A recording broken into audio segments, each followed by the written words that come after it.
What a day. What a day. What a day it's been. Oh, just in general? Yeah. Well, you actually had contact with another human being for the first time in 90 days. Yeah, I had to go to my allergist, and I walked in, and everyone has masks on, and it's so surreal. It's crazy. Yeah, but that's the new normal. When I went to the bank today, I just had to stand in the lobby, and they had these 2 fake plants as like the guardrail. Yeah. And I just stood there. People had masks on. And I got to tell you, though, walking into the building, I was so grateful because the doors opened automatically. And I was like, okay, this is good. And I just felt my heart beating out of my chest because 90 days of no contact, it was new. It was weird. Because we got our groceries delivered. Well, now we're back in it. And it felt good, though. It was so good. It was nice. You get right back in it. I was driving all right. I was driving pretty slow. It was out of control today. But we're integrating. We're getting back into it. We are. But I'm really excited to talk about this week of Days of Our Lives. Yes. It's going to be a good episode because I have so many of my co-stars I got to work with this week. I know. That was really cool to see. Yeah, I mean, of course, Chandler Massey, but Robert Scott Wilson, Brandon Barash, Bryan Datillo, Lauren Koslow, James Reynolds. Wow. And what a lineup, yeah. So, and that's for those of you who don't know the real people's names, that's Lucas, Kate, Abe, Will, Ben, and Jake. And Sonny. It's weird though. You happened to stumble upon this. Well, we work with about 30 to 40 regulars. Yeah. And you know their names as well as their character names. And then some people have 2-3 character names depending on who they play. Oh. And then you have the crew, the makeup, the hair. Like there's about 100 people's names that you know when you're going to work. Yeah, everyone should have a name tag. I feel so bad for the new people. Hey. Like the girl who came in now who's playing Allie, Will's sister, Lindsay, came in like a pro. But I don't know how people do it. I took it for granted because I didn't know any different. But now that I know how it works, to see someone new come in, I'm always like, God bless you. Like, whatever I can do to help, because it moves fast. And there's 100 people to get to know their names. I'm sure a lot of people at first just kind of smile, nod, and pretend to know. Yeah. And then eventually, as you're there for quite some time, you have to learn. But here's a good note for anyone, not just on set. When you go somewhere new, if you forget someone's name, ask immediately, because it's not embarrassing. If you go 3 to 4 to 6 months to 2 years to 4 years, you have blown the opportunity. Don't wait until you see them in a department store and call out the wrong name. I had a brain fart. Within my first 4 years of the show, it was during like the one break I think I took in 2015. It was during the break. We were in Nordstrom's. Oh my God. And I walked by and I saw Richard, the head of wardrobe, and I go, Robert? I seriously can't breathe. That was the funniest moment of my life. Hey, it happens. But now you know. I'm literally crying. I was laughing so hard. I love that you enjoy the embarrassment that I that was a good times. Take on. Good times. But hey, we're all human. It happens. And anytime I meet someone, they tell me their name, I always have to repeat it. Or else sometimes I'll tend to forget. So just kind of repeat their name. Or just add them on Instagram so you can look them up and be like, oh, that's a good idea. Sometimes, too, another trick, I'll be like getting their phone number. I'm like, how do you spell your first name? Kim. K-I-M? That happens too for anyone, and I apologize because here's when, and I know we're gonna get into the episode in a second here, but when we're at a fan event or the Day of Days in particular, there are people that you'll see every year. You'll recognize the face, you'll recognize the energy, but you're going through 1,000 names, so you can never remember it. And I was suggesting, I said, can we please, at the beginning of the line, pass out note cards where everyone writes down clearly what their name is so you can set it down on the table and slide it for 2 reasons. One, it helps with the embarrassment. When I go, I've seen you come through my line and say you're my biggest fan for 6 years in a row. Yeah. And I try that. How do you spell it again? P-A-M. I'm like, that's right. You still get embarrassed. Yeah. But it also helps the line because there's so many times that I go, hi, what's your name? What is it? It's Pam? Oh, Pam? Yeah. Oh, 15 seconds gone. When I could just go, oh, hi, how are you, Pam? Oh, you've been a fan forever. That's amazing. And then be able to have that 15-second engagement. So that's my note. So if you're at a fan event, please don't take it personally. If we forget your name, it's insane, the amount of people you go through, and you're trying to really make it an impression. Yeah. I really try every time to look at people and really pay attention, not just like sign. Like I want to pay attention and make that connection. So it's going to be really, it's going to be amazing. So next fan events we go to, I'm gonna do better to remember everyone's name. Yes, but you will. Let's hop into this episode because we have some questions from the audience. I want to talk about the 3 episodes that aired today. Getting juicy. All getting juicy. This week, you mean? But yeah. So welcome everyone to the Freddie and Alyssa show. If this is your first time, please subscribe, like, and comment. All that fun YouTube stuff. We've been putting up videos for a couple years now. We've got vlogs. We have a lot of interviews. Especially if you're coming here for Days of Our Lives for an episode like today's. We have interviewed probably 20 Days of Our Lives stars right here on the channel and on our iTunes or our podcast on iTunes. It's all the same thing, but where we distribute it's different. So you can really check out some cool conversations. But we appreciate you stopping by, and the subscribe really helps support the channel for us. It's free to watch. We do 2 to 3 a week, and hitting that subscribe button goes longer than you could even imagine. So we appreciate you, and thank you so much. Do you want to? I think the bath bomb for our sponsor, the CBD for Life, I think since you've actually used the bath bomb, you should. I'm going to pass the baton for you for the sponsor. Yeah. Today's episode is brought to you by CBD for Life, our absolute favorite. You guys have definitely heard if you're having aches, pains, any of that stuff, they have CBD infused products, everything from bath bombs to lotions, to roll-ons, to rubs. They've got the goodies. And I know for me, guys, this is probably going to be the last time you're seeing this within this week because I'm using this one tonight. So if you guys have any problems at all, use CBD for Life. And they were kind enough to give us 20% off, meaning any of you at checkout, you can get 20% off. And it's with the code Freddie Alyssa 20 at checkout, and it's cbdforlife.us. Go there, check out their goodies. We love them. They have been such a long-term friend of the Freddie and Alyssa show. Female founded. Woo, woo. We love them. CBD for Life. Thank you so much. Again, Freddie Alyssa 20 at checkout. cbdforlife.us. Get that 20% off. And let us know if you do try the products. Let us know what you think. Let us know what your favorites are because I know I got my favorites that I really like, including that body rub. We had a fellow producer, Brittany Cratch. What's up, girl? She was showing me that she had gotten a bunch, and I'm so excited to hear how she loved them. Yeah. No, they're really great, and we appreciate them. And then I also want to give a couple shout-outs here. For the producers of the podcast, we've opened up another way for people to support. So if you want to throw in a little cash money to support us and help us with advertising, help us grow, there's a way that you can do that, which is a join button that YouTube has integrated. Yes. And we like to call everyone producers because we're using that money to be able to grow our channel, and it goes a long way, and we're giving you like a lot of cool perks from behind the scenes and a lot of stuff like that. And one of the perks is that you get a shout out on our show. So we wanted to give, and I'm going to be pretty good at these names, but the very first one might trip me up. Anna Marie Odelay, Marty Watson, Larry Williams, Nikki, Kiki, Lisa Vanderhelm, Frida or Freda Frank? Frida, probably. Yeah. Frida Frank, Kari Crone, Kelly Olson, Regina McClare, and Dana Price, to name a couple. If you haven't been named yet, we did not forget you, but we're doing a few every episode. So thank you for your support. If you want to learn about how to become a producer and the perks, we have the links in the descriptions.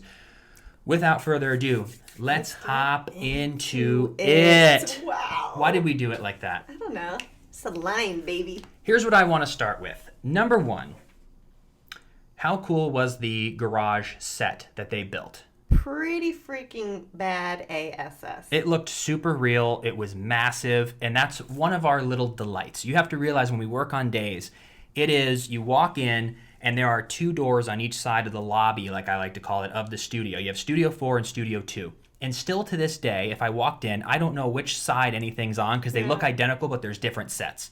But I do know the Kiriakis Mansion and Nurse's Station is in Studio 4. But anytime they build a new set, you walk through, and anytime we get any kind of excitement like that, it's new. Sure. So we're like looking around, you touch things. This is cool. There's a car. Yeah, because the Brady Pub, you're just like, I'm gonna, I'll try to like beat the director to it. I'm like, am I sitting here? And they're like, nope, you and Will are swapped. I'm like, damn. So I always try to guess, because the Kiriakis mansion, the blocking, you can only do so much. You can only sit on the couch, walk to the desk, walk to the bar.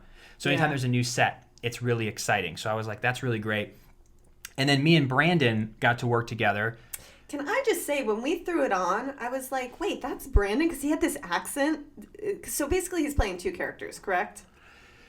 I don't really know the storyline, but I know that I don't know if he's really Stefan or not.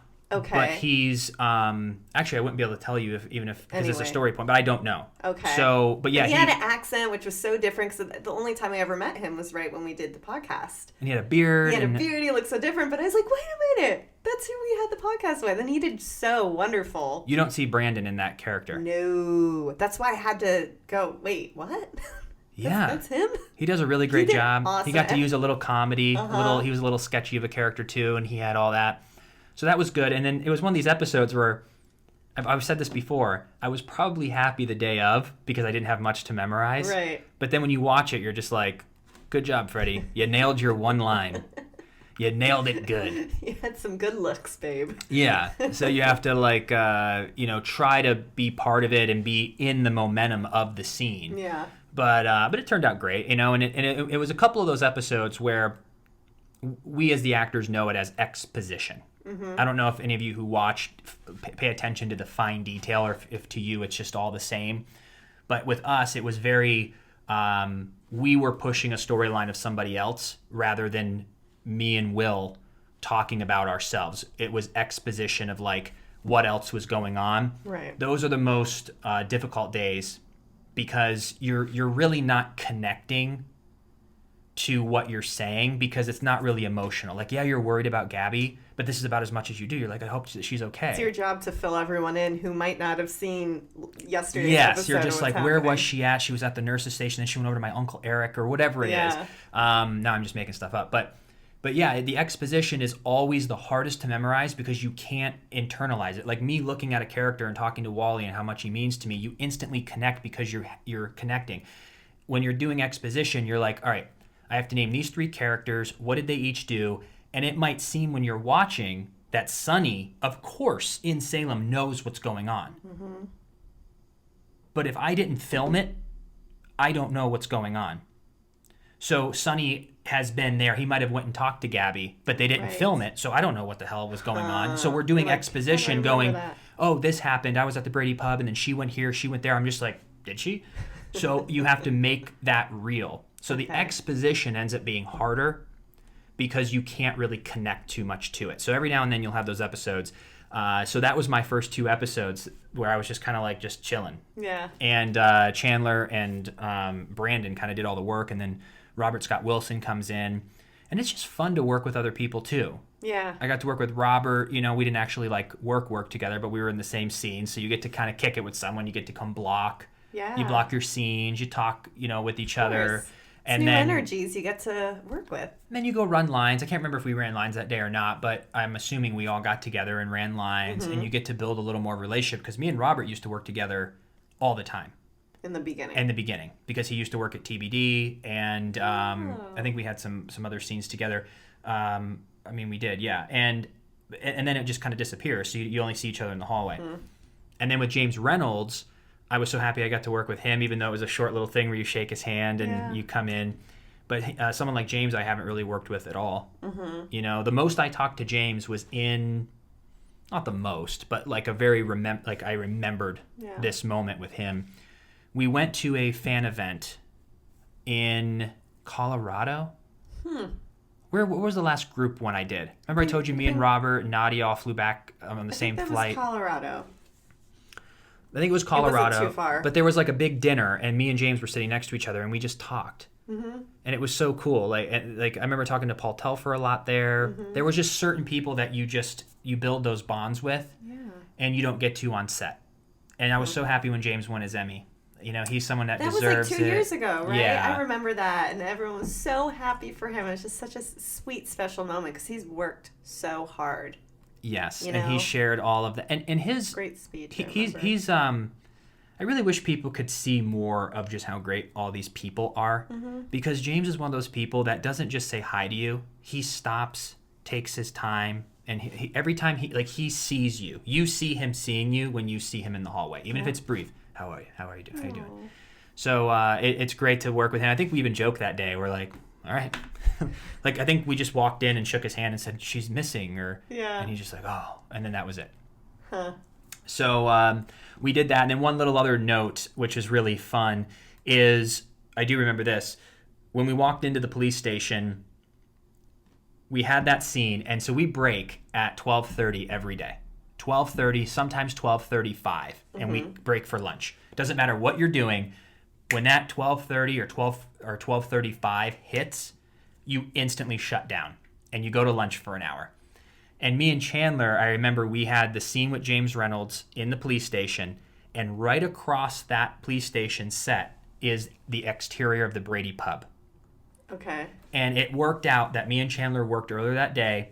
We had the one police station scene, and then we had those two scenes at the Brady pub. They were moving equipment at 12:20 over to the police station. And we're like, we have to get done, because if you're a scene short, you have to go sit somewhere for an hour. Right. And then come back after lunch to shoot one scene. So we were waiting, and they get there. We do the scene with James Reynolds. It's like 12:26. They move the equipment, and we're like, there's no way we can do this. And Chandler and I were just like, let's just go straight to tape on these two scenes. They're like, are you ready? And so while they're setting up the cameras, him and I are just like running it so fast. And one of the producers, Janet, was on set, and we were just like, can we go straight to tape? And they're like, yeah, because they want to be done too. Yeah. So she's like, all right, well, we got 3 minutes. And so they're like, action. And then boom, boom, boom, boom, boom. And they're like, good, we got it. We're like, sit down. And then we sat there, and but your energy's like here, and then you're like, all right, 3, 2, 1. So what do you think Gabby is going to be? Those were for the scenes where you guys were outside on the bench. Wow. It was right across, yeah. So we got, and then they're like, we break for lunch. We high five. We're like, boom. Wow. We're out of there. Love that. And because if not, like, let me beat traffic. Yeah. Oh, yeah. So we always race to get out by lunch so that you don't have to burn that hour. But that was great. And then what else happened today? This week. Oh, and let me make this correction too, because I was going to get in how the adoption agency turned us down for being a same-sex couple. We made a boo-boo. Freddie made a boo-boo. Yeah, on my last, on this big episode where I'm talking about pride, and I'm just like, want to be able to share equality and the journey we've gone on, I made a huge mistake, and I said that same-sex marriage is only legal in 37 states, because I was like, is it legal in 50? I think so. Or I don't remember I don't know why I was all confused, and I Googled it, and the first article I read, it said 37 states, and that's the biggest no-no, is you can't just read one thing. And then when we saw the Supreme Court passed it in 2015, I go, oh yeah, I specifically remember that happening, and I was in Ohio. Because I remember talking to my cousin, and he's like, did you hear the good news? And I was like, what? And he goes, so we were looking up. I was like, oh, wow. Right. And I remember that moment. So I was like, oh, how did I forget that? So my apologies, I forgot. I think there's so much information out there that time to time things get mixed up a little bit. Yeah, just with everything. So I wanted to make that correction. A couple people kindly reminded me. Yeah. No one was mad about it. They were just like, hey, you just messed that up. By the way. Yeah. And I was like, oh, yeah, it's a pretty big deal. But it's interesting, because I remember before we knew that storyline was coming, I was curious how the adoption process was going to be for a same-sex couple. And it was really interesting that they shared that someone was turned down because of their, air quotes, I think, living situation, or I forget what domestic situation, whatever they used in the script. So that's something else Will and Sonny have to overcome, and it also sheds light that goes on and that needs to be changed. Yep. So I'm really happy. And then we got interrupted because the storyline continues on, so we're probably going to get back to the adoption and what's the next move next week. But Kate and Lucas, I have a harder time remembering their character names than their real names. Lucas and Kate walk in, and I get to work with, yet again, Bryan Datillo, who shows up and just he's a great guy. And then Lauren Koslow, her and I almost share the same birthday. She's a couple days before me, and I feel like we just energy-wise vibe. Yeah. So if you're into astrology, that's like... always. But her and I always have really great conversations, and Bryan Datillo is just a hoot. He's so funny. Doesn't he play Will's father? Yes. Got it. Wow, it's so crazy. I've told these stories before, but I feel I haven't told them on the podcast. So if you've heard the story before, I'm sorry, but there's a lot of people who haven't heard this. Is it the one I'm thinking? There are endless Bryan Datillo stories. He's so funny. I'll tell a couple. Number one is there are speed bumps that have been put in the NBC, now Burbank Studios lot. And when he was a kid in his 20s, he used to drive around like crazy. And he thinks he was responsible for the speed bumps being put in with like cement. Like actual speed bumps were put in because of young Bryan Datillo. And he is a bright energy. He does anyone's impression. Like his impression of anyone. You ask him to do an impression, he nails it.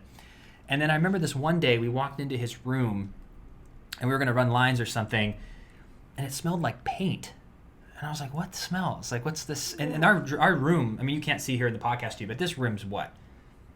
Maybe like 15 feet by 10. This is probably a 150 square foot room, just like the rooms in the studio. Yeah. And it smelled, and we were like, what is this? And he found a can of paint under his sink, and he drew on the back of his dressing room door, he drew an alien on the back of his door. Oh my god! I was like, what are you doing? And he's like, oh yeah, just drew. Because he's really big in aliens. He's like, anytime you want to talk about aliens or anything with him, it's really great. But then they made him like paint over it. So because people use the room. But Bryan is just, he's so funny. I've mentioned before, him and Dattilo and Galen, like those three, just put them on a stage or in a sitcom and they could go. Like they are hilarious. But Bryan's really, really good. And he goes from just like goofing off to extremely professional and serious, just like that. Mm-hmm. And he's always having a good time. So it's always great to work with him. And so it's nice. I got to do a little adventure, even though it was a lot of exposition this week. Yeah. There was a lot of adventure, a lot of different sets. Watch. Right? I'm loving it. Yeah, it was a good, and we'll see what the preview is for next week. Do we grab a question? Yes. 'Cause I know we're running. Yeah. Yes, do you want to just yes. do maybe one or two? Okay, so. And while she's looking this up, ladies and gents, what we're going to do is we look back on the previous episode. So if you're in the United States or you're in Canada, text us at 424-228-9508. Or just comment below on this video if you have any questions about Days of Our Lives in general or about any of these episodes or something that you want to ask, or for next week, comment below in this video on Facebook, on YouTube, and we'll look back and answer them next week. Yeah. Or text us or DM and we'll look through them. But anywho, do you have one? Anywho, okay, so this question is from Joel Yu. As a soap actor, how does the pre-commercial close-up work? You know, that ambiguous reaction before the true reaction. When it ends? Yeah. So, yeah, I'm laughing because it's always the hardest time to hold your laugh, because you got to think about certain times when you're like saying something and then you're just like looking at the other person. What we essentially do, and I'll bring it back to this, is so we have 3 to 4 cameras operating at all times. So you'll never see the fourth wall on like the Kiriakis mansion, for instance. So where the bar is, there's just an open set there where all the cameras and people walk are. And across from that's the nurse's station. But there's 4 cameras, 3 cameras. There's also these huge, I would say 6 feet tall carts where the sound guys climb up on and sit. They're in the air. They're sitting 6 feet above the ground, and they've got this huge pole. And they wheel the mic, and you'll see it for anyone who's watching it. You'll see it like go from Chandler talking, Freddie talking, Chandler talking, Freddie talking, and it's right above us. So every now and then they'll have to say cut because there's a boom shadow or the boom will fall into the frame, but they're right above our heads, and then they just go like this, and they're watching the script.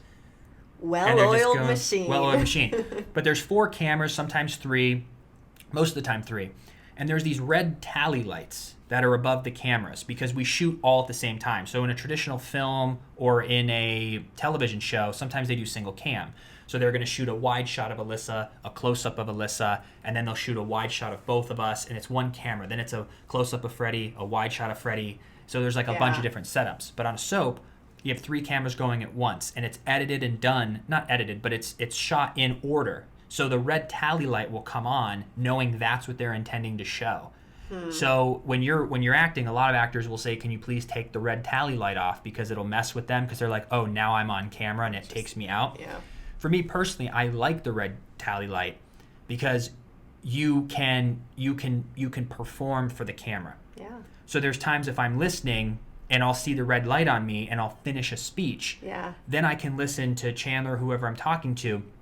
If his speech is long and you're sitting here like this, like really in it, but if they cut to you and you're like this, it's a little boring. Yeah. Then they cut back to his speech, then they cut back to you, it's a little boring. When you know the red light's on you, when you it's can wait because if your eyes are watering, you can see the red light and you can blink your eyes and allow the tears to fall. If I see the red light, I'll give like at least an expression so that I know that it's not just a blank stare watching him. So I enjoy the red tally light. But that's what we basically do when we're doing the thing at the end. We're like, and I know you slept with him. And you just let it go. You see tally light, then it turns off so you know it's on them, and then tally light, and then they go, and cut. And then you're just like done. Love it. So we let it linger, but that's how they're able to cut out of the scene. So you just like cut, and it sets it up for the next scene of like what's the concerned look or the angry look. And most of the time it's a misdirection. Most time you're like, have you seen Gabby?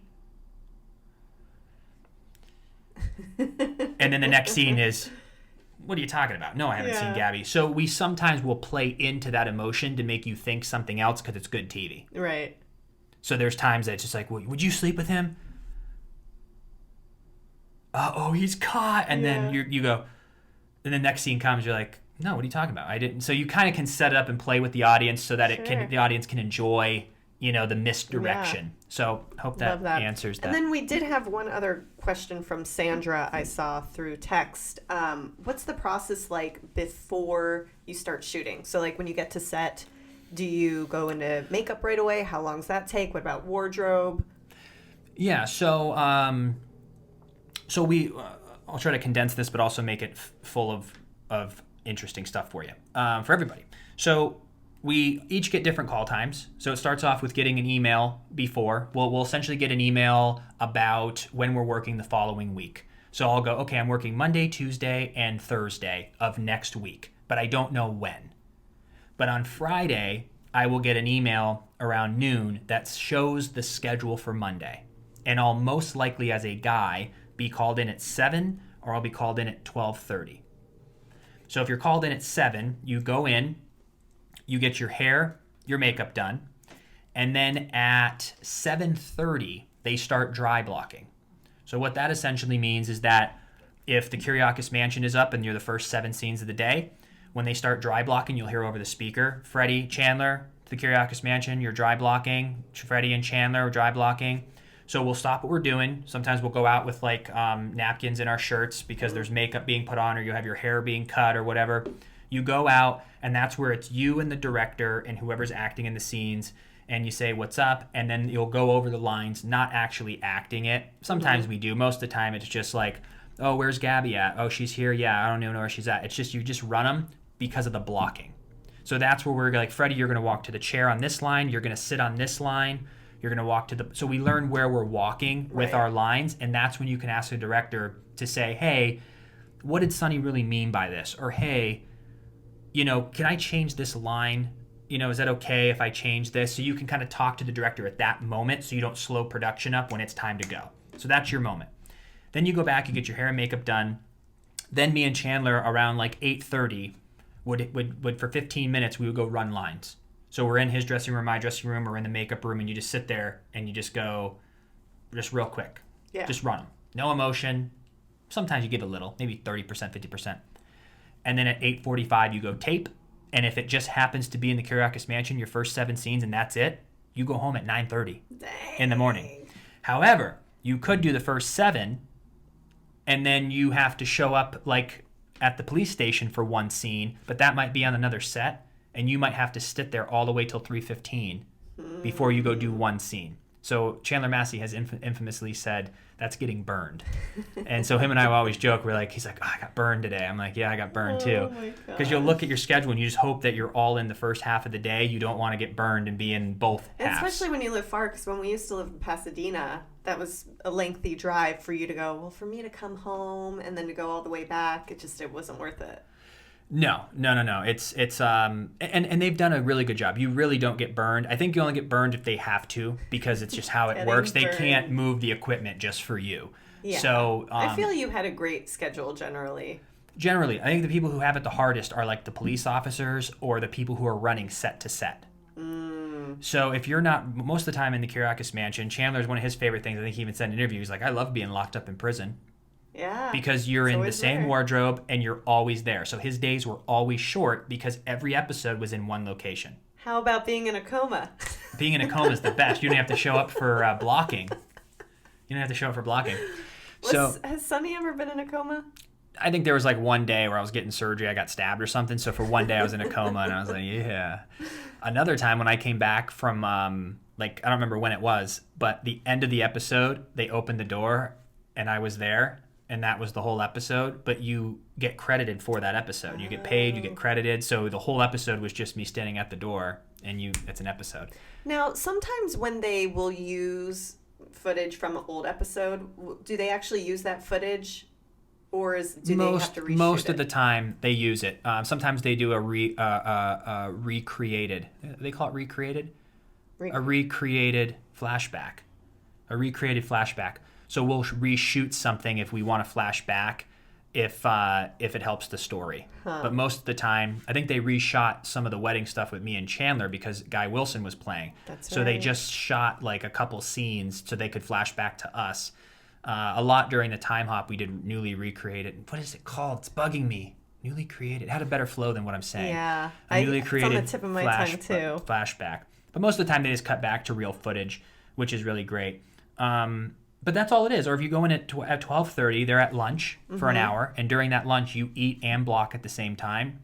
But that's the best thing about days is that I worked 3 days a week for an average of 5 hours. We work 15 hours a week on the show, and then we get 1 week a month off. Yeah. So I essentially, it's like the greatest like schedule of all time. It's a lot of work and it stresses you out, but it's the greatest schedule of all time. Well, and also too, because a lot of other soaps aren't like that. Schedule-wise, I feel like you are there. I think so. I don't know how From what I've heard from people who've worked on other shows, you're just there for longer periods of time. That's terrible. That's terrible. I'm not even kidding. If I was going to work 4 episodes, I would much rather come in Monday and shoot 60 pages in one day.